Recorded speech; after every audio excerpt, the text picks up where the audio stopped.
सभी को जय मसीह की। आज हम लोग एक बार फिर से बपतिस्मा के विषय में बातचीत करेंगे। बपतिस्मा क्या है, क्यों लेना है और कब लेना है, और बपतिस्मा का अर्थ क्या है। तो आज जैसा मैं लगातार आपको समझाते हुए जा रहा हूँ कि आज बपतिस्मा को लेकर बहुत सारे गलत फहमी, गलत विचार, गलत शिक्षाएं आज हम संसार में देख सकते हैं। हमें सबसे पहले और सबसे बढ़कर किसकी आज्ञा का पालन करना है। आज लोग मिशन के चक्कर में लगे हुए हैं। हमारी कलीसिया में कितने लोग जोड़ना है, बहुत सारी चीजें हैं। पर आज मैं जिन बातों के विषय में आज आपसे बातचीत करने के लिए जा रहा हूं,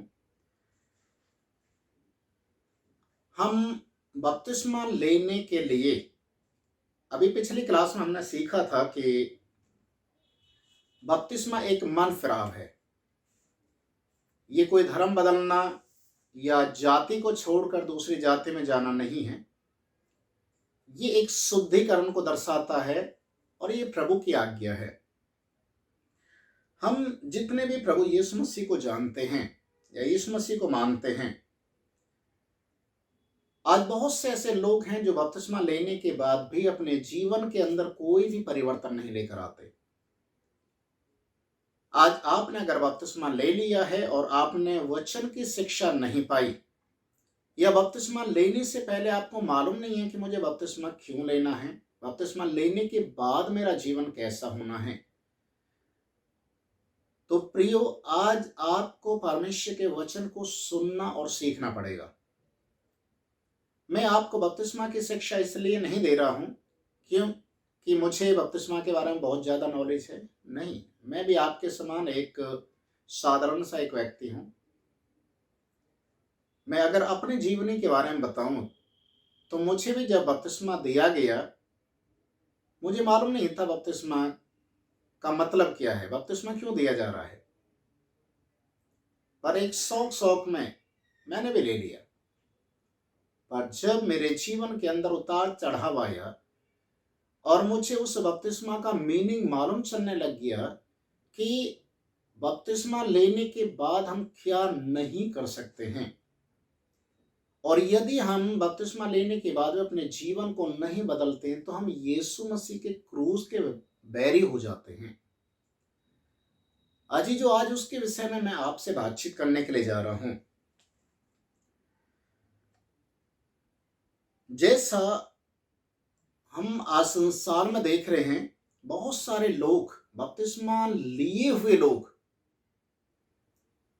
दारू पीते हैं, नशा करते हैं, अलग अलग तरीके का तम्बाकू खाते हैं, व्यभिचार करते हैं, चोरी करते हैं, लड़ाई झगड़ा करते हैं, और उन्होंने इस तरीके से अपने आप को बना लिया है कि हम मसीह लोग हैं। हम कुछ भी पाप करने से, कोई भी बुराई करने से, कोई भी गलत करने से हमारे ऊपर दंड नहीं आएगा, क्योंकि हम यीशु मसीह को मानते हैं।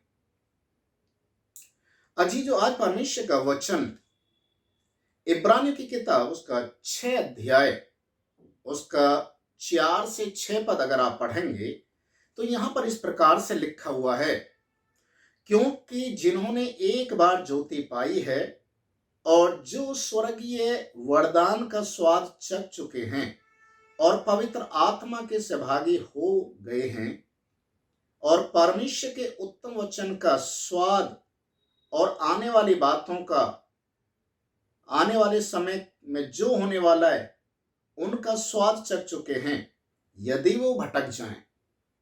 जो कितनी मुख्य बातें हैं। जिन्होंने एक बार ज्योति पाई, जो स्वर्गीय वरदान का स्वाद चख चुके हैं, जिन्होंने परमेश्वर के वचन, परमेश्वर की सामर्थ को जान लिया है, ऐसे लोग यदि भटक जाएं तो लिखा हुआ है उन्हें नया बनाना अन्न होना है, उन्हें मन फिराव के लिए नया बनाना अन्न होना है। ऐसे लोग यीशु मसीह को बार बार क्रूस के ऊपर चढ़ाते हैं, और ये लोग यीशु मसीह के क्रूस के वैरी हैं, अर्थात यीशु मसीह को बदनाम करने वाले लोग हैं। प्रिय भाई और बहनों, आज आप और मैं, हम प्रभु यीशु मसीह को जानते हैं, हम उसके बलिदान को जानते हैं। आज यीशु मसीह ने आपके लिए क्या किया है, आपको सोचना है, समझना है कि प्रभु यीशु मसीह के लिए आप कैसे जीवन को जी रहे हैं। क्या आप यीशु मसीह की सुगंध को फैला रहे हैं, या आज यीशु मसीह की दुर्गंध को फैला रहे हैं? आज अगर आप सच्चाई के साथ जीवन को नहीं जी रहे हैं, तो इसका मतलब है कि आप प्रभु यीशु मसीह के क्रूस के वैरी हैं, और यीशु मसीह को बार बार आप क्रूस के ऊपर चढ़ाते हैं अपने जीवन को ना बदलने के कारण, अपने बुरे स्वभावों के कारण आप यीशु मसीह के क्रूस के वैरी हैं। अजी जो रोमियो की किताब को जब हम पढ़ते हैं, उसके 6 अध्याय पहले और दूसरे पद में हम पढ़ते हैं, तो यहां पर इस प्रकार से लिखा हुआ है, तो हम क्या कहें, क्या पाप हम करते रहें कि अनुग्रह बहुत हो? अजी जो परमेश्वर का वचन कहता है कि क्या हम पाप करते रहें कि अनुग्रह बहुत हो? कदापि नहीं। वहां पर लिखा हुआ है कदापि नहीं, क्योंकि जो पाप के लिए एक बार मर गया, वो आगे को उसमें क्यों कर जीवन को बिताए, क्यों जीवन बिताए? जो आपने यीशु मसीह का बपतिस्मा ले लिया, यीशु मसीह के नाम में आपने प्रभु को अंगीकार करते हुए डूबन का बपतिस्मा ले लिया, तो बपतिस्मा एक मृत्यु को दर्शाता है, दफनाने को दर्शाता है। तो जब आप प्रभु यीशु मसीह के साथ संसार के पापों के लिए आपने स्वीकार कर लिया, आपने अंगीकार कर लिया कि मैं एक पापी हूं, और आपने उन पापों के लिए तौबा किया, और प्रभु यीशु मसीह के नाम से आपने बपतिस्मा ले लिया, और अब आप पानी से जब बाहर आ चुके हैं, तो आपके जीवन के अंदर एक नयापन होना चाहिए। आपके जीवन का प्रथम इस समय हीरो यीशु मसीह होना चाहिए। आप यीशु मसीह के फॉलोवर हैं, तो आप इधर उधर ना देखें, किसी और व्यक्ति को अपने जीवन का आदर्श ना माने। अजीजों, एक बात और मैं आपको बताना चाहूंगा, जो आज संसार के अंदर हो रहा है, पहली शताब्दी के अंदर, फर्स्ट सेंचुरी के अंदर जो कलीसिया थी, आरंभिक कलीसिया जिन्हें बोला जाता है, वहां पर भी यही इसी प्रकार की लड़ाई और झगड़े थे। वहां पर भी इसी तरीके के बहुत सारे वार्तालाप थे, वाद विवाद थे। पहला कुरिन्थी की किताब को जब आप पढ़ेंगे, 1 से 3 अध्याय के विषय में, वहां पर लड़ाई और झगड़ों के विषय में लिखा हुआ है। कोई कहता मैं कैफा का हूं, कोई कहता मैं पौलुस का हूं, कोई कहता मैं अपोलोस का हूं। जब पौलुस को ये बातें मालूम चला, और उससे मालूम चला कि विश्वासी लोगों के अंदर में लड़ाई और झगड़े कोर्ट कचहरी तक होने लग गए हैं, और लोगों ने मसीह को बदनाम कर दिया है, लोगों ने मसीह को बांट दिया है, दलबंदी गुटबंदी बना लिया है, पौलुस को बहुत दुख हुआ। और पौलुस इस तरीके से जब कुरिन्थियों की कलीसिया के लिए लिखता है, तो इस तरीके से लिखता है कि मैंने सुना है कि तुम्हारे बीच में लड़ाई और झगड़े हो रहे हैं, दलबंदी हो रही है, गुटबंदी हो रही है। तो पूछता है, लोगों से पूछता है, कौन तुम्हारे लिए मरा, किसके नाम में तुमने बपतिस्मा लिया, किसकी आज्ञाओं का तुम पालन करते हो? क्या आज मसीह बट गया है? अजी जो पौलुस वहां पर कलीसिया के लोगों को एक तरीके से ताड़ना देता है, और उन्हें समझाता है कि ना तो पौलुस कुछ है, ना अपोलोस कुछ है। एक लगाने वाला, एक सींचने वाला है, पर सबसे बड़ा परमेश्वर है जो बढ़ाने वाला है। अजी जो यीशु मसीह के नाम में आपको उद्धार मिला, यीशु मसीह आपके लिए कालवरी क्रूस के ऊपर मरा है, यीशु मसीह ने अपना जीवन आपके लिए दिया है, तो आपको अपने जीवन का आदर्श यीशु मसीह को मानना है, ना कि किसी और व्यक्ति को। जब लूका रचित सुसमाचार उसके 3 अध्याय 10 और 11 पद में हम पढ़ते हैं, तो वहां पर इसी बात को और भी यीशु मसीह और यूहन्ना बपतिस्मा देने के बीच, यूहन्ना बपतिस्मा देने वाला, उनके बीच की जो वार्तालाप है उसके विषय में लिखा है। जब यीशु मसीह यूहन्ना के पास आया और यूहन्ना यीशु मसीह को देखकर बड़ा आनंदित हो गया, खुश हो गया और बोलने लगा कि प्रभु आप मेरे पास आए, मुझे तो आपके हाथ से बपतिस्मा लेना है। पर यीशु मसीह ने एक बात को कहा, नहीं, हमें परमेश्वर की धार्मिकता को इसी रीति से पूरा करना है। क्योंकि यीशु मसीह जानते थे, अगर मैं बपतिस्मा प्रभु होकर, उद्धारकर्ता होने के बावजूद, परमेश्वर का पुत्र होने के बावजूद, अगर मैंने बपतिस्मा नहीं लिया तो कल के दिन बहुत सारी गलत शिक्षाएं कलीसियाओं के अंदर पैदा हो जाएंगे और वो कहेंगे कि यीशु मसीह ने तो बपतिस्मा लिया ही नहीं, हम क्यों लें। और देखिए आज वही चीजें कहीं ना कहीं लोगों के बीच में कंफ्यूजन को क्रिएट कर रही हैं। कोई छिड़काव का बपतिस्मा दे रहा है तो कोई कहता है कि बपतिस्मा लेने की जरूरत ही नहीं है। उदाहरण भी ऐसे ऐसे देते हैं कि यीशु मसीह के साथ जो कालवरी क्रूस के ऊपर एक डाकू लटका हुआ तो बिना बपतिस्मा लिए स्वर्ग में चला गया। यीशु मसीह ने कहा तू आज ही मेरे साथ स्वर्गलोक में होगा। आज ही जो एक सोचने वाली बात है, जो व्यक्ति अंतिम सांसें गिन रहा है, क्रूस के ऊपर लटका हुआ है, वो बपतिस्मा ले कहां से सकता है। उसके लिए तो मन फिराना ही सबसे बड़ा एक आशीष का कारण था। आज लोग बपतिस्मा नहीं लेते, सालों साल चर्च में जाते हैं, सालों साल चर्च में जा रहे हैं और बपतिस्मा लेने से डरते हैं, बपतिस्मा लेना ही नहीं चाहते।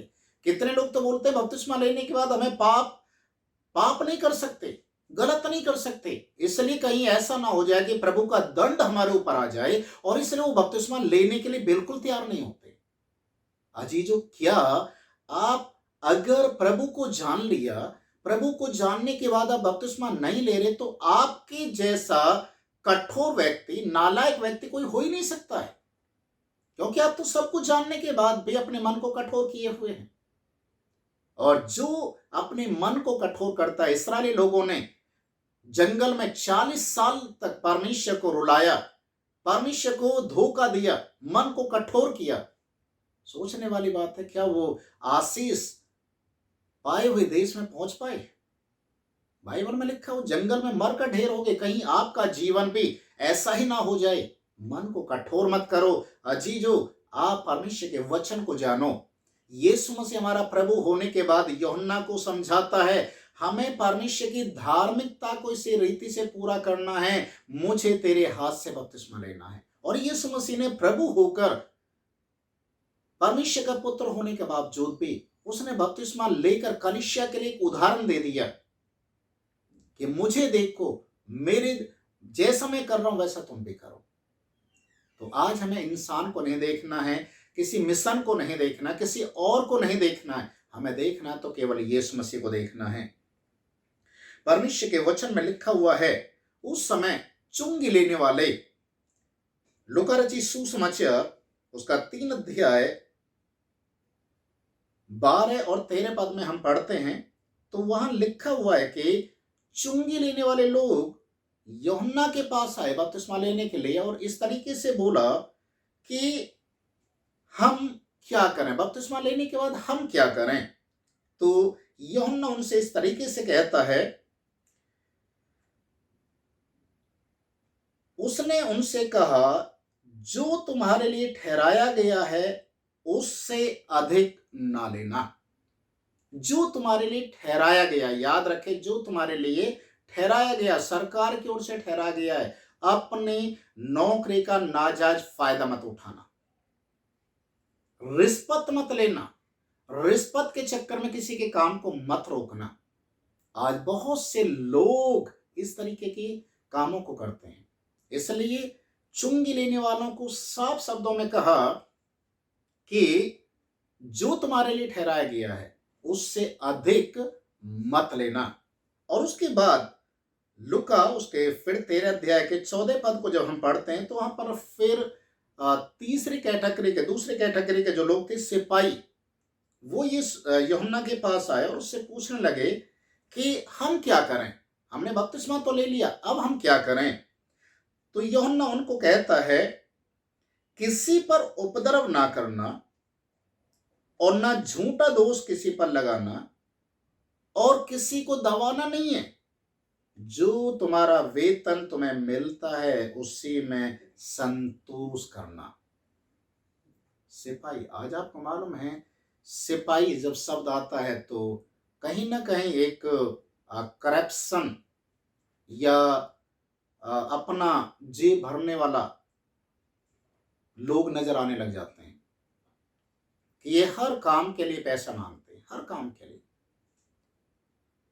तो आज अगर कोई प्रभु यीशु मसीह में कोई पुलिस वाला आ रहा है, कोई चुंगी लेने वाला आ रहा है, कोई सरकारी व्यक्ति आ रहा है, तो उसे अपने आप को सुधारना पड़ेगा। साधारण लोगों ने भी जब यूहन्ना से पूछा हम क्या करें, तो यूहन्ना ने उनके लिए भी कहा जो तुम्हारे पास है उसमें संतोष करना। अगर तुम्हारे पास 2 रोटी तो एक उसको दे देना जिसके पास नहीं है, 2 जोड़ी कपड़े हैं तो एक उसको दे देना जिसके पास नहीं है। पर कभी भी किसी को सताना नहीं, कभी भी अपने नौकरी का, अपने पैसे का, अपने ओहदे का गलत इस्तेमाल नहीं करना। परमेश्वर के वचन में लिखा हुआ है बपतिस्मा लेने के बाद हमें क्या करना है और क्या नहीं करना है। कुरिन्थियों की किताब उसके 3 अध्याय उसके 5वें पद में लिखा हुआ है, इसलिए अपने उन अंगों को मार डालो जो पृथ्वी पर हैं, अर्थात व्यभिचार, अशुद्धता, दुष्कामना, बुरी लालसा और लोभ जो मूर्ति पूजा के बराबर है। वचन में लिखा है इन अंगों को मार दो। जब आप बपतिस्मा लेते हैं और बपतिस्मा लेने के बाद पानी से बाहर आते हैं तो मतलब आप अपने पुराने जीवन को एक तरीके से खत्म कर चुके हैं। परमेश्वर का वचन हमें इस बात के लिए सिखाता है, समझाता है कि हम उन अंगों को जो हमें पाप की ओर लेकर जाते हैं उनको हमें मारना है। कुरिन्थियों 3 के 8वें पद में हम पढ़ते हैं तो वहां पर लिखा, अब तुम जो इन सब बातों को छोड़ दो, अर्थात क्रोध, रोष, वैर भाव, निंदा, मुंह से गालियां बकना, इन सारी चीजों को छोड़ दो।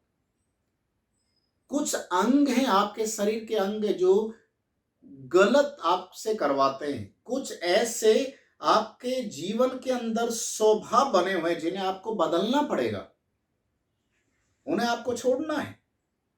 और परमेश्वर के वचन में 1 कुरिन्थियों की किताब उसके 8 अध्याय 1 और 2 पद आप पढ़ते हैं, 8, 10, 11 पढ़ते हैं तो वहां पर लिखा हुआ है, ये सारी 1 कुरिन्थियों 8वें अध्याय में मूर्ति पूजा के विषय में लिखा हुआ है।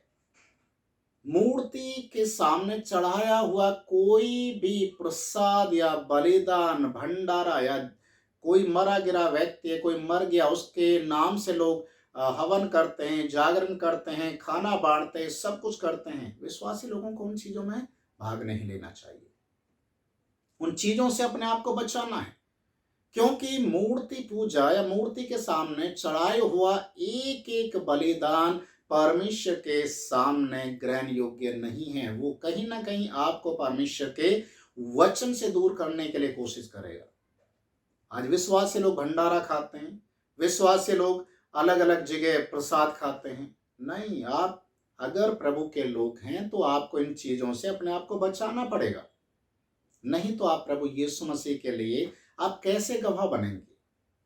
भजन संहिता उसके 50 अध्याय उसके 12 और 13 पद में अगर हम पढ़ते हैं तो वहां पर प्रभु का वचन इस तरीके से कहता है, दाऊद एक बात को लिखता है, परमेश्वर भूखा नहीं है। परमेश्वर आपके भोजन वस्तुओं का अभिलाषी नहीं है। उसको आप प्रसाद दे रहे हैं, फल फ्रूट दे रहे हैं या कुछ और चीज दे रहे हैं, उससे परमेश्वर खुश नहीं होता। परमेश्वर खुश होता अपनी आज्ञा माने जाने के कारण से। परमेश्वर खुश होता है कि जो परमेश्वर ने हमें दिया उसके लिए परमेश्वर को धन्यवाद देने के लिए। आज आप सोचने वाली बात है, परमेश्वर को दे क्या सकते हैं? सब कुछ तो परमेश्वर ने आपको दिया है। तो इसलिए आप इन चीजों से अपने आप को बचाना पड़ेगा कि कहीं ऐसा ना हो जाए आपके उद्धार के मार्ग में, आप उद्धार में तो आगे बढ़ रहे हैं और इस तरीके की हरकतें करने के कारण आपका उद्धार फिर से आपके हाथ से निकल जाएगा और आप वंचित रह जाएंगे और आपके ऊपर परमेश्वर का न्याय आ जाएगा। इसीलिए बपतिस्मा लेने के बाद आपको क्या करना जरूरी है, उन बातों को आज हमने सीखा है। तुम्हारे पास कोई भी ऐसा बुराई या ऐसा स्वभाव ना हो जो आपको प्रभु में आगे बढ़ने से रोकता हो। अगर ऐसा है तो उन अंगों को, उन स्वभावों को अपने जीवन से निकाल कर फेंक दें। तब आप एक नए जीवन की चाल चल सकते हैं। प्रभु आपको आशीष दे। सभी को जय मसीह।